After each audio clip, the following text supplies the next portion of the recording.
Thank you very much. That's Kath Coffey, and she'll have a new album out next year called Giddy Up, which will be her first solo LP. In the meantime, please welcome a man who's his second visit to this show, Mr. Steve Earle. Welcome to the show again, Steve.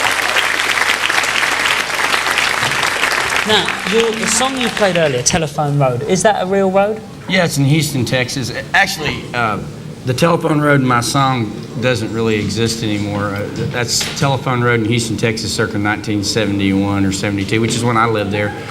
And it was sort of Texas in the 70s. There was a lot of money because the oil business, was going full blast, and people were coming from all over Louisiana and Arkansas looking for jobs. And this sort of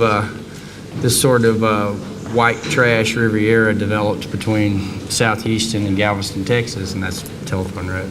And was that an area that you sort of grew up in, would you say? Yeah, I grew up in San Antonio, about 200 miles to the west, but Houston was my first big move out on my own. It's sort of, if you head east out of San Antonio, the biggest thing you run into is Houston, so that's kind of where I started that plan. Now, you live in Nashville now. You've got a record label. You're constantly touring. You're producing other artists. Why do you keep so busy all the time, do you think? Keeps me out of trouble more than anything else. Do you get into trouble?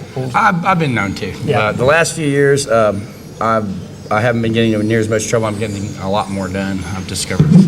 So the answer is stay out of trouble, get a lot done. That's it. Now, your new album is called El Corazon. Right. There's a song called New York City. Tell us about that one, which you're going to do in a moment. It's midlife crisis rock. It's basically about a friend of mine told me once that if I was going to move to New York and live there, I'd better do it, before I was a certain age, or I'd never do it. And he turned out to be right. I've never lived there. But it's about that deal of, I think, when you start getting a little bit older, there's two ways you can go. You can either start discouraging people that are younger that come along, or you can start encouraging them. And I guess I've opted for living vicariously through younger musicians that come along. Could you live in New York?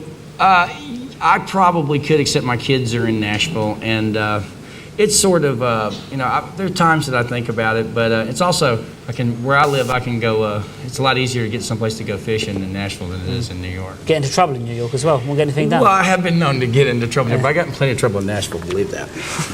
Well, look forward to hearing some more numbers later on, with a band as opposed to solo, which is very nice. Steve Earle, ladies and gentlemen.